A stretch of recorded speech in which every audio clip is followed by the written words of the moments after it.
Welcome to Hack the Entrepreneur, the show which reveals the fears, habits, and inner battles behind big-name entrepreneurs and those on their way to joining them. Now here is your host, John Naster. Hey, this is Hack the Entrepreneur. Thank you so much for joining me again today. I'm your host, John Naster, but you can call me Johnny. My guest today is a marketer, writer, and an entrepreneur. She spent the first 18 years of her career as the founder of Nimble Cricket Marketing, a full-service marketing and communications consulting firm. Today, she is the founder and publisher behind the Author Incubator, where her and her team help life coaches, how-to writers, and solo entrepreneurs increase their bottom line through book publishing. Now, let's hack Angela Lauria. I want to take a moment to thank today's sponsor, ActiveCampaign. ActiveCampaign enables you to send perfectly timed messages in response to your customers' actions, reactions, and behaviors, both in your email and on your website. It allows you to treat your contacts as unique individuals rather than just sending everyone the same damn boring message. Marketing automation campaigns allow you to listen, learn, adapt, and respond. And their super simple, easy to use drag and drop system to set up your email funnels is just, it's so awesome to use. It's just a beautiful, easy to use platform. There's absolutely no need to hire consultants, and you can set it up yourself. I did it back in January of this year, and you can do it yourself. See why thousands are upgrading to a more intelligent marketing solution. Right now, you can sign up for a free 14-day trial with no credit card needed. Plus, I've got you some cool bonuses for being a Hack the Entrepreneur listener.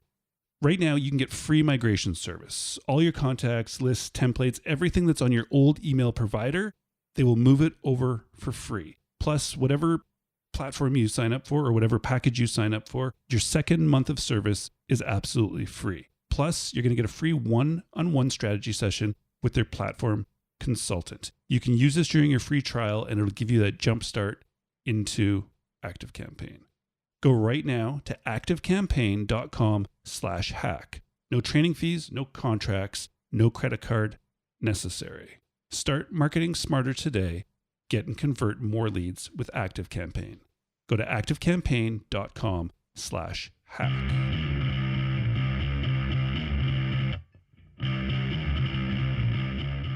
We are back with another episode of Hack the Entrepreneur, and today we have a very, very, very special guest. Angela, welcome to the show. Hey, thanks for having me. I got 3 varies. You did. Very, very, very special. Well, it's exciting. You are. So I haven't got to meet you in person, but I have met your husband and part of your team. So that's very cool that we just sort of figured that out and backtracked a bit. So it's good to actually get to sit down and talk to you. So should we jump into it? Yeah, nice to be here and looking forward to seeing how our conversation goes. All right, let's do it. Angela, as an entrepreneur, can you tell me what is the one thing that you do that you feel has been the biggest contributor to your successes so far? Well, it's a pretty easy answer, this one. The number one thing that I do is manage my own thoughts. So I do not have the expectation at any point that anything's supposed to be easy. I am not looking for the moment when I achieve success because I know it's all about the journey. And so if I set a goal of having $10,000 a month and I get there, by the time I get there, I'm going to have a new goal of wanting $20,000 a month. So there's no looking forward to anything. I manage my thoughts so that whatever the situation is, I will find the way that the situation is benefiting me. So how can I put things into the best possible light? And how can I use this to move forward and get my goal? Those are the kinds of questions I'm always asking myself. I love this. This is interesting. So managing your own thoughts, because you're right, and I fully agree. It doesn't matter what goal you set, you're going to set bigger ones. And so this idea of managing your own thoughts, is this, and you're saying asking yourself questions. So Angela, is this like all done sort of within your head? Do you write this stuff out in a journal? Do you just meditate? What is it? How do you do this? All of it. So I would say 90%, 80% of my business is managing my thoughts, and 20% is helping entrepreneurs make truckloads of money from their books. Like the actual activities in my business are nothing compared to the work that I have to do on myself in order to be the person who can serve them. So I journal every day before bed. I meditate every morning when I wake up. And then throughout the day when crappy things happen. So I have something, I'll give you an example just to make it sort of concrete. Right now, I have a member of my community, and it's a very expensive paid community of our most successful authors. And I have a member of my community who I love, who in our community right now is sort of advertising her stuff in kind of a not super cool way. And I would just like her to not do that. Like part of me wants to like shove the terms and conditions at her, like to show her where she signed that she wasn't going to do that. Like I have all these feelings about wanting her to be different. And I could indulge in those feelings. Like I could say, like, how come my clients are so difficult? And why don't they just fulfill the agreements that they signed? Like I could waste a whole bunch of time. But energetically, that's going to take me to a place that's going to be very unattractive to my future clients. And it's going to be very unattractive to the people who are in the group if I'm like yelling at someone in the group. So the question I ask myself instead is, why is this showing up now? How can I solve this in a way that will give value to my clients? What's awesome about this happening right now? And until I have clarity on those things, I'll journal before I respond. So I want to respond. Like I'm a normal, actual human. I'm just pissed off. And right now, being on this podcast, I want to write a screaming note. But instead, I'm like, what's going on? Like what? And then under there, it takes me 2 seconds to figure out she's afraid that she's not going to get her investment back. She's afraid that she's not being effective in selling. And she's asking for my help and she's paying me to be her mentor. So I can take this and turn it around, use it as a moment to help her grow as an entrepreneur, use it as a moment to help all my other clients see how you create grabby energy when you're in a place of fear. And just by loving her, I can create more expansion and more growth for myself and for her. Wow. I love the clarity. Yeah. And to see, like, to really look at the, like, why is she doing it? Like, she's not doing it just to piss you off. Right. At But all. that's what my brain tells me. That's like, what all of our brains tell us. Not helpful. My brain is like, hey, she's a pain in the ass. Fire her. Give her a refund. Make sure everyone knows she's a terrible person. Like my brain is like a vigilante on steroids, and it has the worst ideas. And here's the thing, you don't have to believe what you think. And I just choose not to believe what I think, no matter how helpful my brain wants to be. Fair enough. Fair enough. I like it. And so I like how you said that you realize that you're like a mentor to her and you're asking yourself these questions and kind of looking for the clarity. When you do this, do you only do this like with yourself, or do you have coaches, consultants, or peers that you use to bounce ideas off of? All of the above. So I have my coach who is really a thought work specialist. Her name is Brooke Castillo. She's amazing. You should all look her up. And she has a method she trains people in called Self-Coaching 101 or the model. She has an amazing podcast called The Life Coach School. And I do my work every day and I pay her lots and lots of money when I get stuck. I do the work with her. And so that's awesome. And then I have a business mentor. And really that a lot of that is different than the thought work, but sometimes it's the same because he will talk me off a ledge when I want to do something impulsive or reactive. And then I also believe in being the dumbest person in the room. So I love being in communities where there are people who are, somebody's talked about this ratio of like a third of the people who are behind you, a third of the people who are at your same place in your business where you are, and a third of the people who are ahead of you. So like I just this morning did a check-in call with an entrepreneur. I help life coaches and kind of entrepreneurs in the healing space get their books written and promoted and generating usually between $10,000 and $30,000 a month from their books. Well, I have a friend who is like a business colleague who works with dance studios. Totally different space, but similar in that she helps them go from starting a dance studio to kind of a similar revenue mark. And so we'll check in on things that we're working on in our business and our lives, and we're at very much the same level. And then, I have mentors and other people in that group who have already done and sold businesses at $30 million that I can check in with. So I think having that variety in a community, I have a great community in the Archangel community, which is a group that I'm in. I know you're vaguely familiar with them, but I think finding your tribe, your peeps, is so important to being able to stay in a positive place for your clients. Absolutely, absolutely. And as much as you have to learn, I love that idea of the 30%, 30%, 30%, Hmm. because you can learn from people ahead of you and people who are behind you. Like behind you, quote unquote, in one certain aspect, maybe. Right. But their perspectives might be, you might need maybe even that beginner mindset again on a problem and just be like, oh man, I was overthinking it. So it is Mhm. good to have that sort of ratio, I think. Yeah. And the other thing I would say too, that's like a little hack, is getting advice from people in other industries. That is one of the biggest things, like talking to people who I have a friend who does college, like university level online learning, which is totally different than the entrepreneur space. But there are something, and there are a lot of things that we've figured out that they have absolutely not figured out. But there are some things that they actually, in terms of curriculum design, that are just like a given that I had no idea about. So I think crossover knowledge sharing is really key too. Yeah, absolutely agree. So managing your own thoughts, that's your one thing.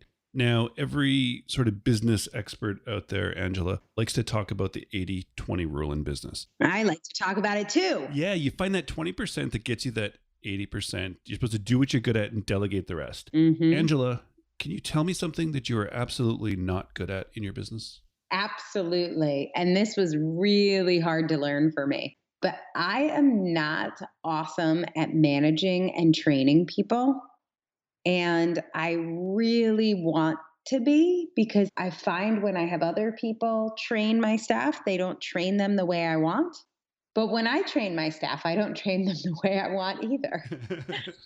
So this is really interesting. Like I was focusing on how do I build a business that I could sell? And everyone said, well, you've got to make it all repeatable. And I was really committed to that for a couple of years. I'm like, I have to break up all the jobs in the company and I have to be able to train people or find someone to train people to do all these things. What I have realized is if I am really clear about my zone of genius, and I use that concept from the Big Leap, it's kind of like the 80-20 rule. If I just do the 20% of things that I am like super awesome at, I actually don't even need to train people. So it wasn't just a matter of finding someone else to train people. I get to just give that up and let other people do it however they want. Whoa. So it's a totally different concept than like taking the stuff the way I've done it and training people or teaching someone to train people. I'm just like, screw it. Let me just do the shit that's in my zone of genius. And if other things just don't even happen or they fall through the cracks, we'll just live with that. Nice. I like it. I like it. And I think that it's probably essential, right? So you can just totally, like you say, focus on that zone of genius. And it's this sort of idea you have to become that self-aware to know Mm. not to hold on to things that aren't within that genius. Because I think it's hard for us to let go. Oh, yeah. And you get thrown off the scent because you'll have a problem in your business, right? Like, let's say you have a problem with scaling, or you have a problem with consistency implementing, or you're having a problem with returns, whatever. Every business is going to have problems. And you go to solve the problem. And so you hire experts who you trust, and they give you fantastic advice. But that advice takes you out of your zone of genius. You can completely miss it. If you've made a $10,000 investment in solving a problem, you get so excited about the solution and implementing that solution that all of a sudden you're no longer in your zone of genius because you're implementing a solution that's in somebody else's zone of genius without even realizing it. So it's not like you figure it out, write it down in a journal, and then it takes care of itself. You have to manage that like every day. I do a check in on the first of every month, no matter what day it is. But I have a 2-hour session with myself where I go through, and this is my hack, I go through my calendar and my sent mail. So my sent email and my calendar. And I do an analysis of everything I did in the previous month that was out of my zone of genius. And then try to not do it the next month. Hopefully I make new and different mistakes the next month. So when you find that that you did it and it wasn't something that you should be doing, do you then have to think about whether it's even like is required within your business or if somebody else just needs to do it? Yep. It's all those things. It's what am I going to do? So I spent 4 hours this month working on, for me, a lot of times I'll get sucked into like admin tasks, like sorting and organizing folders. So I spent 4 hours cleaning out our box and Dropbox folders and synthesizing them and renaming everything. It's totally not my zone of genius, and that is not what I should be doing. It's sort of my zone of excellence, which is a problem. Oh, wow. That's interesting. Yeah, so I'm good at it, and I like how I do it, but it's really not the right thing for me and my business to be doing. So Does it relax you or something? Like, is there totally, something there that is of value though? totally. It's like a meditation thing. So I either need to assign it to meditation time. So I spend 10% of the time in my business doing what I have a little nickname. I call it Joy Eats, but it's like 10% of the time I'll eat chocolate cake, the equivalent of eating chocolate cake in my business, which is doing stuff that's totally not productive that I just want to do because it's fun for me. And so I either have to put that in my Joy Eat, which means I take other things out, or I need to not do it. Nice. I like that. So, and if I'm going to not do it, do we live without it? In which case I make that as a conscious decision, or do I assign it to someone who's going to do it in their way that I may or may not like? Right. Interesting. So that's cool. So every first of the month, that's what you're going to go through. You spend an hour or two, whatever it is. I do too. I block out 2 hours. It's just on my calendar the first of every month from 8 a.m. to 10 a.m. And I just go through my calendar and go through my sent mail and just try and fix anything that I really didn't need to be doing that wasn't productive. Nice. I've heard about it, like this sort of thing, like going through the calendar, because that's the obvious one. But the sent mail, that's where you really get into what you actually are doing. Totally. And here's one of the things I learned. Like, here's a little tip. So a lot of where I spend time that's not in my zone of genius is related to travel. And so when I made this decision that I was going to spend 80% of my time in my zone of genius, what that meant was I flipped all of my travel to first class. And I invested in, this is a weird little thing, but I invested in one airline that I was going to pretty much always travel unless I couldn't, but like a default airline, a default car rental, and a default hotel.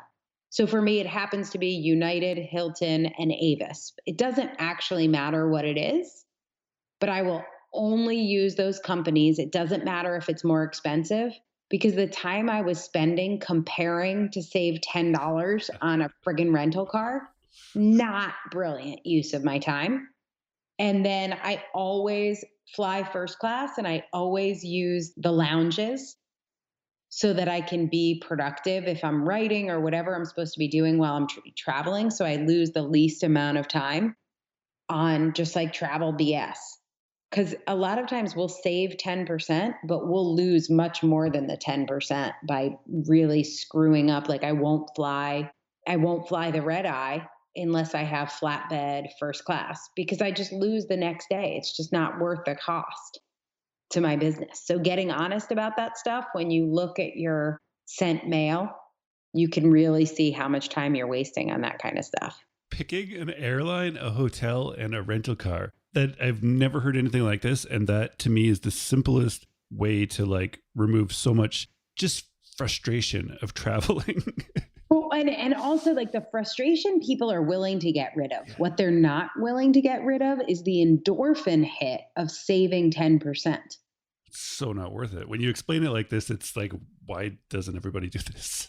I don't know. That's why I'm on your podcast. And because I mean, all those three companies that you mentioned, at like half the time, it's going to be those ones that save you the 10% or a third of the time or something. Anyway, a third of the time, it's all going to work out. Exactly. It's all over the long run, it's all going to be the same, except you're going to be so much better off. Mm-hmm. I like that. So can we move on to projects? Projects is like a loose term, but any sort of project that you want to start within the company. It can be either like a new product you want to create or even like a new marketing sort of strategy product. But I would like to know, I'm sure lots of ideas come to you and I'm sure you analyze them on the first of the month. You see ideas, but I'd like to know your process, Angela, and whether it's an internal sort of gut process or a written process. But what is the process you go through to decide and determine when a project is worth not only yours, but your team's time, energy, and resources? Yeah, such a great question. Here's the thing. I am naturally a very cerebral, like in my head, pros and cons list person. And I was one of the few people when I had my time in corporate that I love doing business cases. I am always doing a business case. Like I could be walking down the street and I'll see an opportunity and I run a business case in my head like it's a disease. And I read that book, Blink. Do you know that book, Blink, Yes. by Malcolm Gladwell? So I read that book, Blink, and I did a little experiment with myself. And the experiment was basically this: it was, if I do a business case, how often, if I just made a rash decision based on my gut, would it work out to be the same? And so I tracked it for a year. This was back in 2010, 2011, whenever that book came out. It was right after I read that book. And I tracked it for like a year where I was like, here's what my gut says, but I'm going to run the business case. And I know it was before I was 39, because this is part of how I came up with my 40th birthday. I did a one woman show sort of based on this research. So I tracked it, and every single time my gut, without doing the business case, my gut was the same. And I thought it meant, when I first looked at this data, what I thought it meant was I was brilliant. I'm like, oh, I have that blink thing. My gut is always right. And then I started working on a one woman show about my life that I did for my 40th birthday. And in the process of creating that show, what I actually realized was that I am just good at building business cases. So if I want to do something in my gut, I will just find all the evidence that supports what I really wanted to do anyway. So I was never really building a business case in the first place. All I was doing was kind of being a lawyer for myself and lobbying for the case that I wanted. And I believe that's what we all do all the time. You can always find evidence to support your position. So I just stopped trying to support my position. I stopped pretending there was any objective truth. And I realized if I wanted to do it, I'm just going to do it. And I do it all the way. Wow. So I was actually going to interrupt you for a second and be like, what exactly are you meaning by business case? But you were literally just putting a case together like a lawyer to so justify what you wanted to do. If you work in corporate, you have to usually you have to create a document that says, here's why we should do it. Here's the cost of doing it this way. Here is what we spend. Here's what we make. And if we do it this other way, here's what we'd spend and here's what we'd make. This is how it would affect our resources. This is how it would affect our revenue. This is why we should do this. So if you're going to buy a new car, you might say, well, I'm spending $100 every month in gas. And if I buy a Tesla, I won't spend money on gas, but I'm going to have to build a power station at my house, which is $800, which means I'm not going to get a return on investment for 8 months. But after that, it's going to be free to drive my car. So you would just build this case, right? But I could build a case that's like, yeah, the cost of buying a new car isn't going to work out. Like if I just focus on the cost of gas, sure, you can break even in 8 months. But the cost of owning a Tesla or the cost of maintenance because it's more expensive to fix than your Ford Focus or whatever, Yeah. right? I could build whatever case I want, the truth is. So I stopped trying to convince myself of anything. And if it's a hell yes, I just do it all the way. And if there's even the slightest hesitation, it's a no. That's awesome. That's awesome. I love how you had to do this experiment based on Blink to determine sort of what the ratio would be of success to fail. And then you realized that you're actually just really good at writing cases that would always Right. work for you. Right. It's such a interesting way that you sort of came around to like, oh wow, this is actually what I'm doing. I'm like, it's all made up. And here's the great news. Everything's made up. If you want to say your business is going to be a success, it's going to be a success. If you want to say it's going to be a failure, it's going to be a failure. We could find evidence for either, right? And whatever we find evidence for, you're just going to create more of. So you have a florist shop and there are too many florist shops and florist shops are going out of business and FTD is putting them out of business and there's too many online options. You'll come up with so much evidence that you aren't going to show up for work in the morning excited to work because you're going to be looking for other options and you're going to be thinking, I should really start a bike shop. I should use some of the money from the floor shop because it's going to go out of business soon. And then you're going to drive yourself out of business with your own thoughts. But you could also have the exact same circumstance, a completely different thought, like I'm doing floor shops better than anyone else. So the game is in your head. And then you'll create that. Wow. The game is just, it's in your head at that point. All in your head, man. Wow. I love it. I love it. Angela, this has been a blast. I want to wrap up on one final question for you if I can. Okay. And it's interesting because you actually touched on this in your one thing, the very first question. But it's this idea I'm working with calling the entrepreneurial gap. It's this gap that I think we live in as entrepreneurs sometimes where our successes personally are always projected into the future. So no matter what you accomplish, it's going to be in 3 months when you stand on that stage, in 6 months when you hit that revenue metric, whatever it is, seconds before you hit that, you're going to set 5 bigger goals into the future. From the outside, you look super successful, but to yourself, it's always ahead of you. So I would like it right now, Angela, if you could stop, turn around and look behind you, the highs, the lows, the wins, and the losses. But tell me how you feel about this whole entrepreneurial sort of journey up until today. That's a big question. How do I feel about the whole entrepreneurial journey up until this moment? I mean, I definitely think you're right. Every time I hit a goal, I set a higher goal. And I think that's what's so fun about it. It feels like a big board game to me. And as long as I know what the objective is the board game, which I get to set, it's always going to be the most fun way to spend my time. Wow, that's awesome.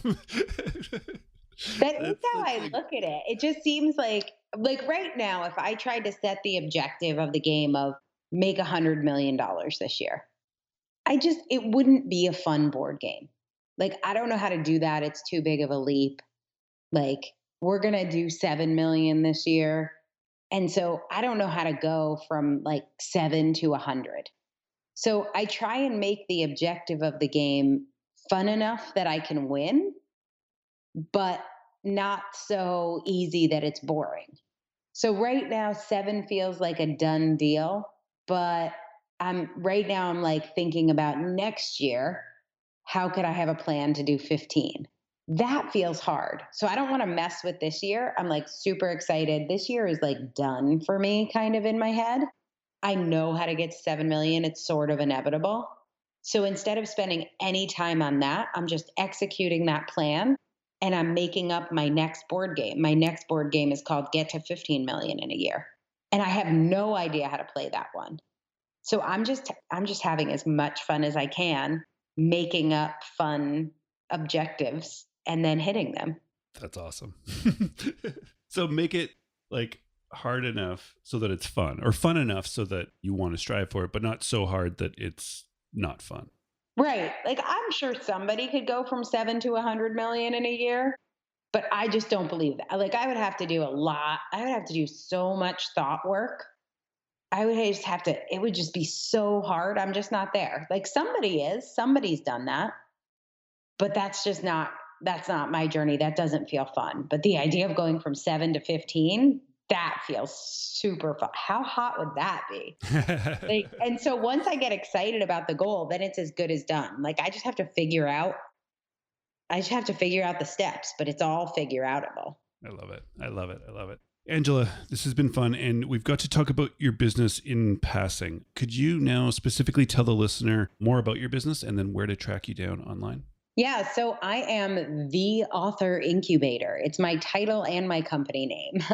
So if you go to theauthorincubator.com, you will learn more about how we help entrepreneurs to grow their business generally to mid six figures with a book. Very often they are new businesses that are pivoting, people moving skills from a corporate environment to having their own business. And they really want to establish themselves as an expert and use a book to get clients, get speaking, grow their platform, build their list, and build their community. And we teach them exactly how to do that.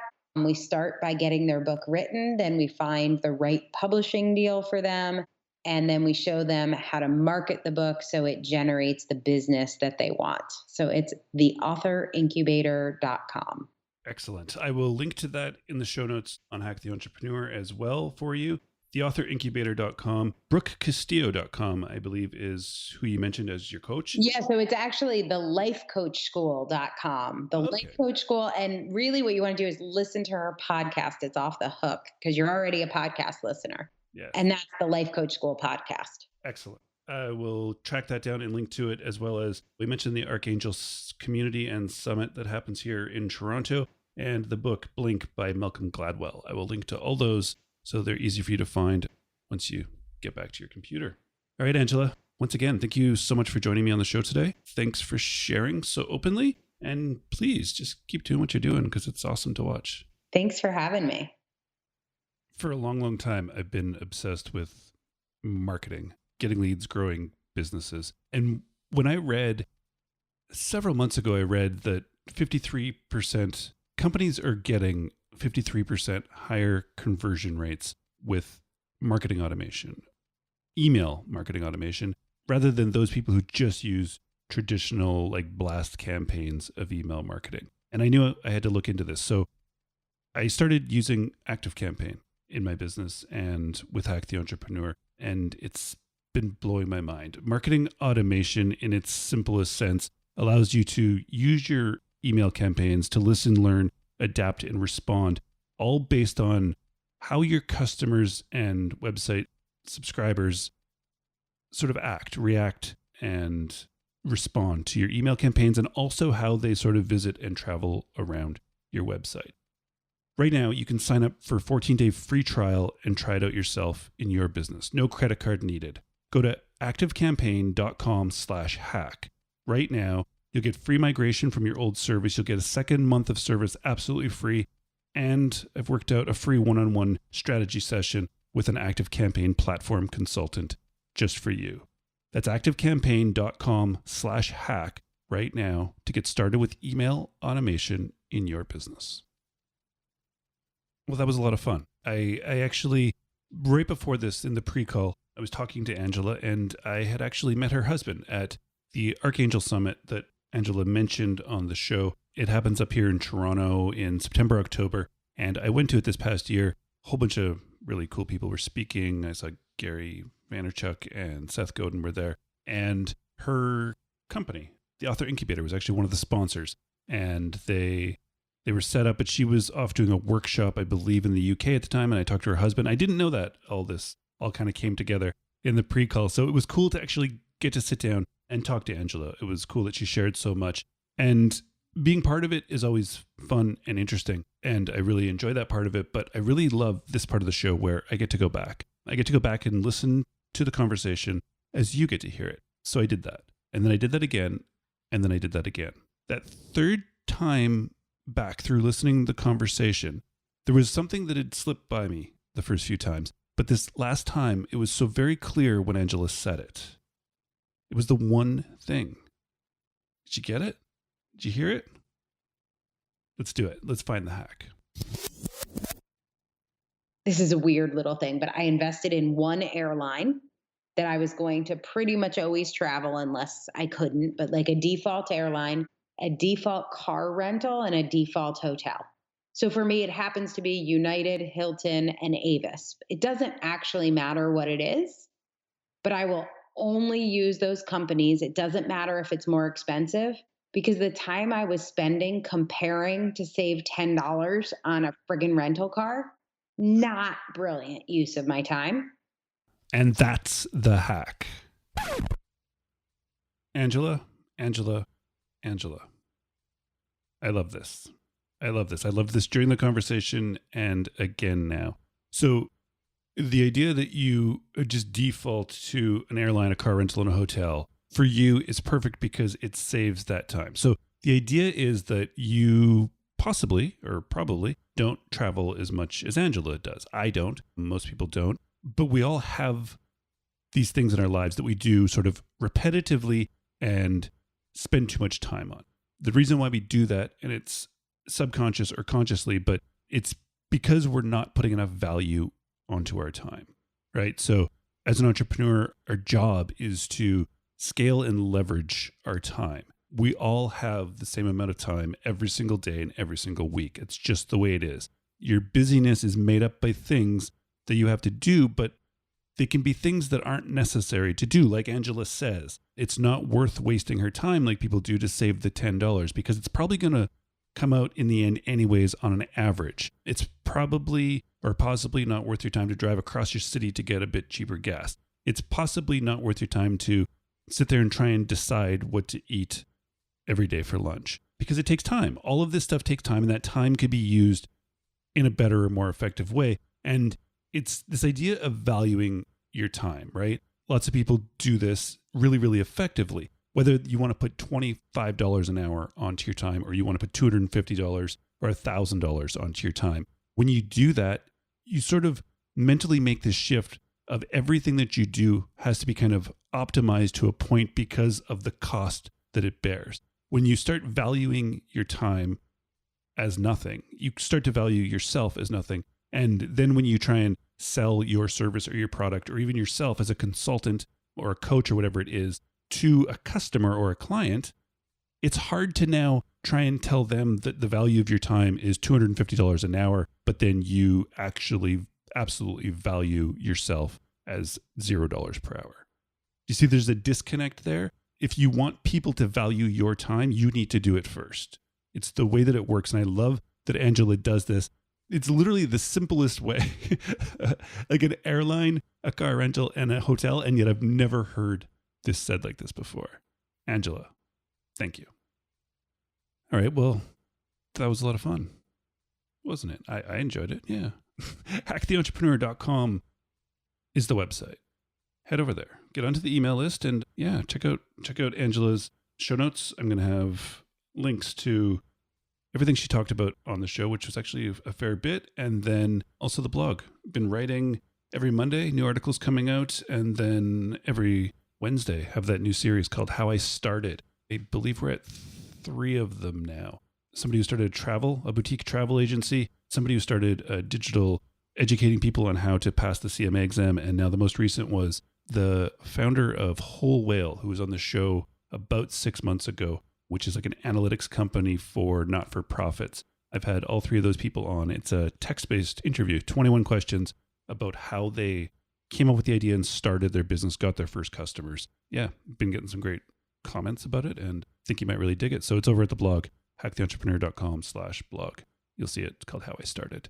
Check it out. Let me know what you think. It would be good. All right. It's been fun. Thank you so much for stopping by. Thank you for taking the time today to listen. I really, truly do appreciate it. And please, until next time, keep hacking the entrepreneur.